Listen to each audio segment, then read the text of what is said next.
Marami ngayon ang may trangkaso sa ilang lugar nakakaubusan na raw ng gamot. Live mula sa Maynila, nangungun sa balita si Ian Suyu.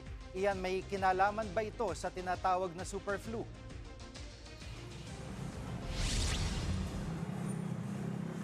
Jiggy, higit 6 na po nga lang yung kasong na itatala. May kinalaman yan sa super flu last year. Yan ay base na rin sa datos ng Department of Health mula January 1, 2025 hanggang noong December 27, 2025. Pero ayon rin mismo sa kagawaran, lahat ng kaso na yan, 63 cases to be exact, lahat kumpirmado rin naman na gumaling na.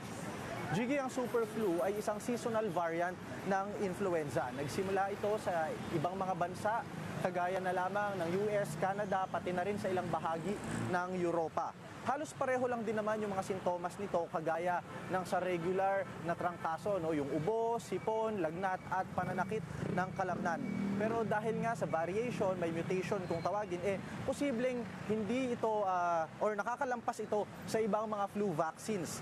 Pakinggan natin yung naging pahayag ng infectious disease expert, Dr. Ronaldin Solante.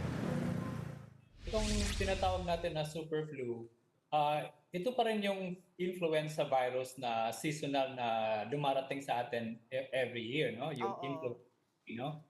Ang pagkaiba lang nito, kaya tinatawag siyang super flu dahil meron siyang mga minor mutations. Yun yung pangamba nila na baka pag ganun, tumataas ang infection, tumataas ang mahawaan, especially for those na hindi nabakunahan, at pwedeng tumataas din ang ma-hospital doon sa mga na mamatatamaan. At iyan, sa pag-iikot nyo sa Maynila, ay may mga ibang impormasyon pa ba kayo nakuha sa mga health center o DOH man lang kung marami ba ang nagkakasakit? Jiggy, kanina nga nag-ikot tayo, no, sa bahagi ng Santa Ana, Manila, at pagdating natin sa Barangay 189, doon nalaman natin, na-discover natin na maraming mga residente na ang tinamaan ng trangkaso. Pero Jiggy, linawin natin na hindi porket may trangkaso, meron na kaagad na super flu.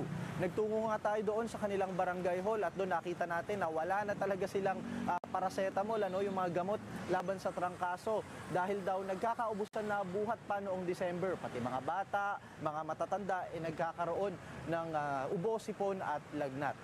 Kapansin-pansin na rin yung pagdami nung nagsusuot ng mga face mask dahil nga gusto nilang makaiwas na mahawaan ng ubo, sipon at lagnat. Pakinggan natin yung naging paliwanag ng pamunuan ng barangay. Since nung December, bata, matanda, tas lagi rito naubos sa aming paracetamol.